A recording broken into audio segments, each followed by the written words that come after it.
तो हम अपने फेलियर को किस नज़रिए से देखते हैं ये हमारे ऊपर डिपेंड करता है, और ये डिपेंड करता है कि हमारे आने वाला फ्यूचर कैसा होने वाला है।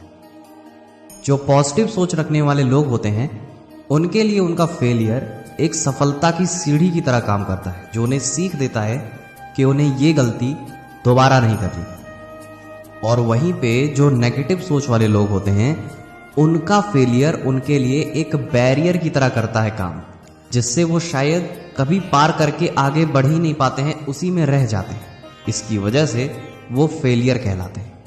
दोस्तों, अगर आपने think and grow rich book के बारे में सुन रखा होगा तो उसमें एक बात कही गई है कि हमारी जिंदगी में जितनी भी मुसीबतें आती हैं वो मुसीबतें अपने साथ साथ उसका समाधान और उससे बड़ी सक्सेस भी लाती हैं। ये टोटली हमारे ऊपर डिपेंड करता है दोस्तों कि हम इसे एक अवसर की तरह देखते हैं या हम इसे एक बैरियर की तरह देखते हैं जो हम शायद जिंदगी भर इसको पार नहीं कर पाते हैं।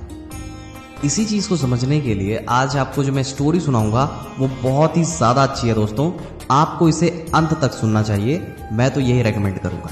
तो चलिए कानों में ईयरफोन लगा लीजिए और सुनते रहिए मेरी बातों को। दोस्तों, ये कहानी है एक मजदूर की। वो अपनी लाइफ में बहुत ही ज्यादा संतुष्ट था और खुश था। उस मजदूर के पास एक होशियार आदमी आता है, उससे कहता है कि अगर तुम्हारे पास एक बहुत ही बड़ा सा हीरा होगा तो तुम इस पूरे शहर को खरीद सकते हो, अपना गुलाम बना सकते हो।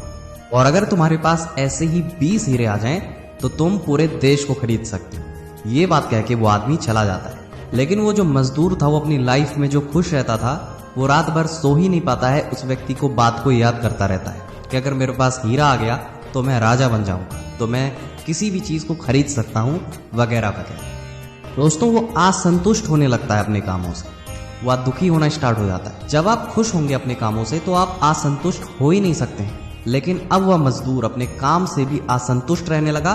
क्यों? क्योंकि उसके पास हीरे नहीं थे ना। और वह किसान असंतुष्ट रहने लगा अपने कामों से। और फिर एट लास्ट वो ये डिसाइड करता है कि अब मैं हीरे ढूंढने की खोज में निकल जाऊंगा।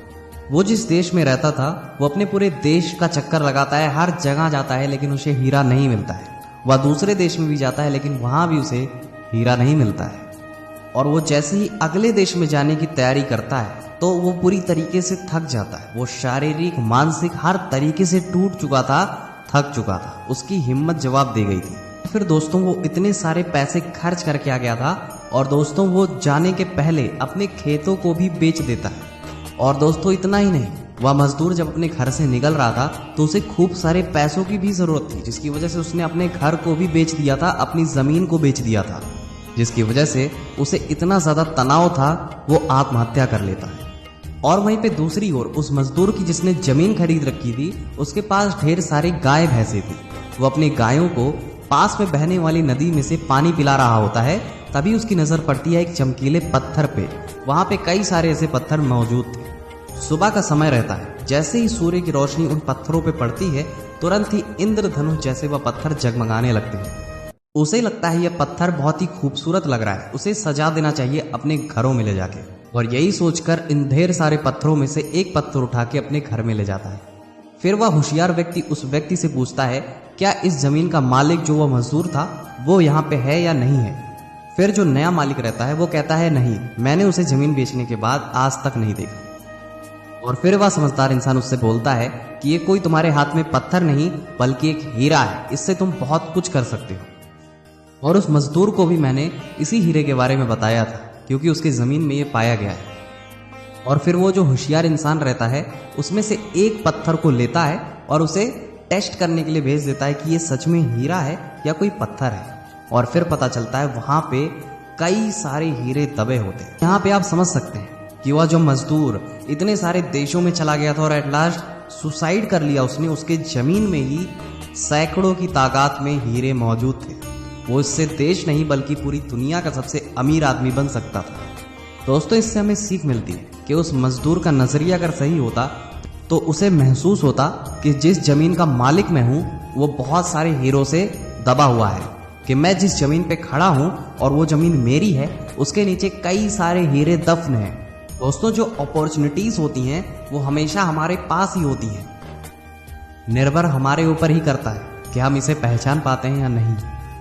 लेकिन दोस्तों उनके पास जो होता है उसे छोड़कर लोग बाहर निकल जाते हैं अपने अवसर को देखने के लिए, और जिसकी वजह से उन्हें नाकामयाबी ही हाथ लगती है। इसके बाद हमें दूसरी जो सबसे बड़ी सीख मिलती है वो ये है कि हमें दूसरों के खेत ज़्यादा हरे भरे नजर आते हैं पर हम खुद के खेत नहीं देखते। मतलब हमें दूसरों की सक्सेस ज़्यादा नजर आती है पर हम क्या कर सकते हैं ये ज़्यादा कोई नहीं देखना चाहता है। और सबसे आखिरी और सबसे ज़रूरी सीख, मौका जब हमारे पास आता है तो हम उसकी कदर नहीं करते हैं या हम उसे पहचान नहीं पाते हैं, लेकिन वो मौका जब निकल जाता है तो हम उसके पीछे भागते रहते हैं या जीवन भर पछतावा करते रहते हैं। कि पहली बार जो आपको मौका मिला है अगर आप उसको गवा देंगे तो दूसरी बार जो मौका आपको मिलेगा ना वो पहले वाले से ज्यादा ना।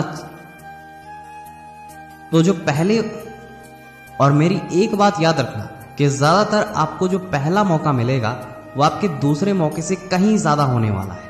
इसीलिए ट्राई करिए कि आपकी जो पहली अपॉर्चुनिटी है आप उसे ही चलाएं। और वीडियो में जाते जाते मेरी एक बात हमेशा याद रखिएगा कि अगर आपने सही समय पे सही फैसला नहीं लिया तो आपके गलत फैसले पे जो आपका फैसला होगा उसका रिजल्ट भी गलत आएगा।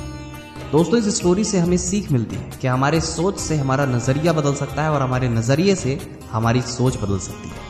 अगर तुम्हारा नजरिया सही है तो तुम्हारे पास जो कुछ भी तुम उसमें अपॉर्चुनिटी खोज के दिखाओगे, और अगर तुम्हारा नजरिया गलत है तो तुम्हारे पास सब कुछ होते हुए भी तुम उसमें खामियां निकालोगे। दोस्तों आज के लिए बस इतना ही था। अगर आपको वीडियो अच्छी लगी है तो वीडियो को लाइक करिएगा। ऐसी और वीडियोस पाने के लिए हमारे चैनल को सब्सक्राइब करना ना भूलें। मिलते हैं किसी और वीडियो में। अभी के लिए जय हिंद, वंदे मातरम।